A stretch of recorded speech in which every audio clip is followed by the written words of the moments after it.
अस्सलाम वालेकुम नाज़रीन। मुर्गियाँ पालना भी एक अच्छा ही यूँ समझे कि कारोबार है। अगर आप लोग पालते हैं और प्रॉपर तरीके से ही पालते हैं तो आप खातिर खार नफ़ा भी इससे कमाते हैं और गोश्त भी हासिल कर लेते हैं।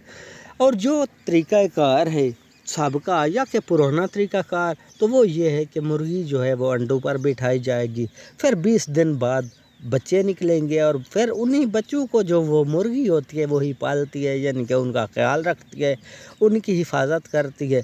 बाकी जानवरों से, बिल्लियों से या कि कबूं वगैरह से जब वो ख्याल करेगी तो आपको जो है इससे काफ़ी अच्छा। और घर में जब आप जाते हैं तो ये भी एक रौनक भी लगी रहती है।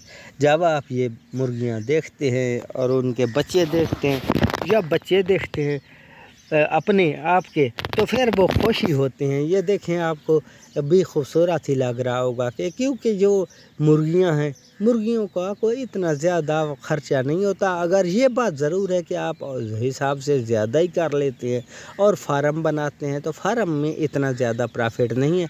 लेकिन वैसे ही अगर आप 2-4 मुर्गियों को बिठा कर 1-2 दर्जन फ़र्ज़ किया बच्चों का आप पाल लेते हैं, मुर्गियां पाल लेते हैं, तो उनसे आप के घर के जो अंडे होते हैं ज़रूरत के वो भी हासिल होते हैं देसी।